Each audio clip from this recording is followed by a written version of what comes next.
Hello everyone, welcome back to my channel. My name is Zach, and in this video we're going to be talking about Ecomi only VeVe stuff as per usual. We're about to listen in on an interview between HelloK and Ecomi Rhys talking about many different things. In this specific video though, we're going to be speaking about the web platform and how things might work with the Veve Veveverse. We have other things to go over today, but that is what we're going to be talking about right now. With that being said, let's switch over to the full screen thing and let's jump straight into it. Before I do, I want to say right now that I am not signed in, hence why I cannot like this video or anything like that. It's nothing to do with K, but yeah, that's why I do everything not signed in. Having said that, let's jump into it. So what I just wanted to touch on next is just on the point of the web platform. So for iPhone users, in terms of getting Omi to their account, because we know that there's going to be the upcoming Omi to NFT utility. If you're an iPhone user and you decide to use the web platform, is there any kind of like 30% penalty that you might have, like if you're trying to access via the App Store, but you decide to just start using the web platform instead? No, I don't think so. Well, I mean, if it's on the web platform, obviously there's no App Store taking the fee. Really, the web platform gives us so much more opportunity. You know, it means that we can start to build in to accept other currencies. You know, maybe at some point in the future, we can even accept Tether directly or USDC or something like that. And we're not at risk of being deplatformed, right? That's kind of the biggest thing at the moment. People always ask that, oh, why does Android let you do it and you can't do it on iOS? It's because we want to stay in the App Store. That's why, you know, you have to play by those rules too. So once the web platform's live, it gives us a lot more opportunity there. And in the future, I think, you know, really, I think the web platform will become more used than the phone. You know, like I think that's where people will interact. It'll be easier to build your showrooms, all those kind of things. Or maybe your phone becomes more of a browser, so you can still show off your collections and things, but you interact with the app more on the web platform.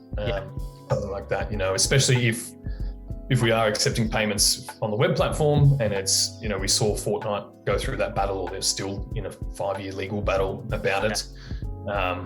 So, you know, we're going to have to continue to play within the rules of the app stores, but do it in a way that keeps the accessibility there. So yeah, that's the intention there. It'll be really good. It'll be really good with the web platform, and then you know, like we just have more power to build out on the web, on computers and things like that, especially with the Veve Veveverse and things like that. It doesn't all have to be compressed for mobile optimization. That's actually kind of related to what I was going to ask next is, so with the Veveverse, is that going to be kind of solely on mobile initially and then move to the web as in desktop, or is it going to be like released to the desktop first? Just because I'm like wondering, you know, a phone I imagine isn't powerful enough to run something as, you know, what's perceived to be massive like Veveverse. I'm not sure, so I don't want to misspeak here. My assumption is that it will be released to the web version first, or accessible, but obviously we understand the convenience of having it in a mobile device.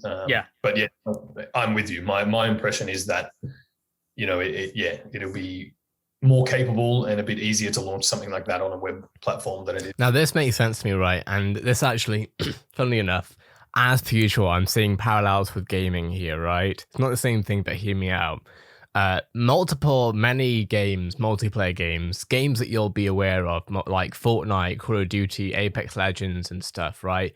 There's increasingly becoming a move from games going from PC and console over to mobile as well, because of the huge mobile market that I think is mainly in Asia and probably South America in a big way too. Now, I do think it's interesting seeing the parallels between Veve, which in my head is basically, yes, it's an NFT platform, but in my head and the way I cover this stuff is the same way that I cover gaming, talking about things that people care about within that topic specifically. And I do see parallels between Veve gaming as such and normal games. What I'm getting at here is it's always interesting to see the different experiences that you have between PC platform, console platform, which Trevor has spoken about, and of course then mobile platform as well. They all have their own benefits, advantages, and of course disadvantages. And this is what they're talking about right here. With mobile, at the end of the day, you can be wherever the hell you want, and you'll be able to essentially experience your VeVe NFT. You can show people around what's going on. You can sort of, you know, meet up with people with social distancing, of course, in mind, depending on where you are, based on all that sort of stuff, whatever it is. The mobile thing is really important on that end, but they are different devices for something compared to, say, PC, where of course your PC will simply, most likely at least, be a lot more capable. And I would say the majority of user base, at least, their PC will be able to do things with a lot more ease than mobile. Mobile, again, is accessibility, but when it comes down to power, when it comes down to ease of use from a, you know, changing things in your showroom is concerned, and sort of, you know, playing around with things, is a lot more accessible on PC to do that with the mouse and keyboard, in my opinion. Would love to hear your take on that. That said, though, let's continue listening. Just something I was thinking about when he was talking about, you know, PC and mobile. Is on a phone, so yeah, we'll see how that plays cool. out. Awesome. Yeah, but you know, year on year, the phones end up with almost as much power as a computer anyway. Yeah. You know, so like they'll continue to be relevant, but yeah, I think the web platform is where it's at once we get there. Yeah, perfect. Actually, just on the point of the web platform in terms of the payment. So I assume you guys probably are not building out your own payment gateway. You're getting like a solution already for the payment side. Yeah. So at the moment, people who live in other countries who don't use US dollars natively, they kind of get ripped off by the Google Store or the App Store's FX rates, the conversions. So I pay like, I think like 15% more for gems. For the solution that you guys are going for, is there going to be a little bit more, I guess, fairness in, you know, people who live outside of the US? Yeah, I think so. I hope so. Yeah, I think that's the intention there. Once we can choose which currencies to accept, or, you know, if it's a payment processor or some sort of MTL, it gives us more opportunity there as well. Because it's just another thing we're aware of, right? We can't really do anything about those at the moment.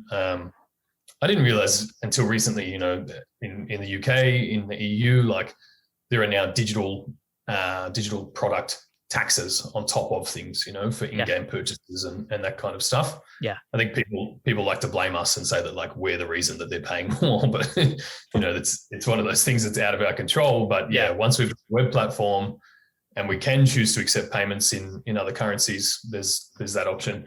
It's also just one of those, like, this product's only been live for 6 months, right? And if we were accepting every currency from around the world from day one, like that, other than being an accounting headache, it's just easier to transact with US dollars. From a company standpoint, it gives you that security. You know exactly what you want.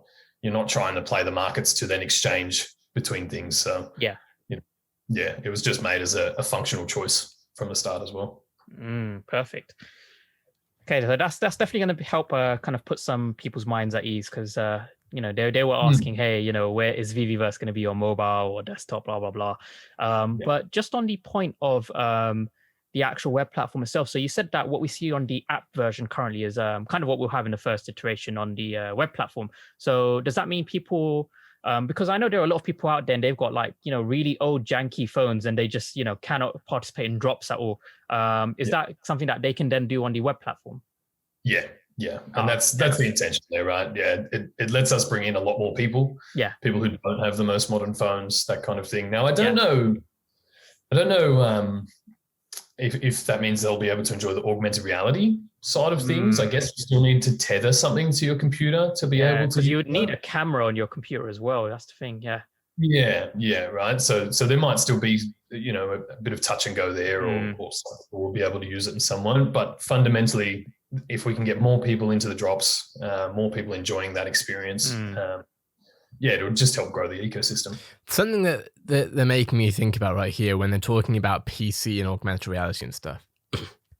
VeVe, in my opinion, from a software point of view specifically, can do incredibly well, right? And can definitely, hopefully, at least take advantage of cutting edge technology, kind of. The other thing to keep in mind, though, and this reason I said kind of, they're like, is because this is all about the consumers, right? And most consumers aren't on cutting edge technology, Most consumers got an iPhone, right? Got an Android and just do what they're doing with the phone that they have, right? But what I'm trying to get at here mainly is that a lot of what we're seeing with sort of augmented reality with PC and stuff, it's just not being done yet on the consumer level. And VeVe has to focus on the consumers because that's where the majority of the money is essentially on this stuff. You know, VeVe really is a DTC company pretty much, right? So, or Ecomi at least is, and VeVe is too. So, you know, when it comes down to, you know, expecting Ready Player One or expecting to be even seeing VeVe using augmented reality and being in the Veveverse on, you know, some sort of PC thing where we have augmented reality hooked up to the PC, they have to prioritize what the majority of the consumers are using. And hence why they've launched mobile only to start with. And now, you know, this year at some point, we will be seeing web as well. But, you know, it's important to remember that VeVe is not the ones making these new hardware things, right? They're not making lenses. You know, they can work with certain companies like, you know, Facebook for Oculus, or, you know, whoever else, you know, Lenovo maybe, whatever it is, Microsoft HoloLens, etc. But we are far away from that being a consumer thing. So I personally believe we're going to see VeVe follow the consumer at the end of the day. Yeah, that's fantastic. So and then Kate just says, yeah, that's fantastic. I love it. Goes more towards what we've seen recently in terms of like marketing. So okay, so going into marketing, that's also one of my favorite things to talk about when it comes to this sort of topic specifically, but I'm going to leave it there with this video because this video I really wanted to be mainly about the web version and of course parallels with websites, with mobile, and how all that sort of stuff's going to work. But let me know what your thoughts are. Make sure of course to subscribe to Kay as per usual. A link to the channel will be in the description below, and you should definitely check it out if you have not already. But with that being said, we're going to have a look at the marketing end of this too, because I'm very excited about that. So I lost my train of thought, but enjoy the video in the next one, and I'll catch you very soon.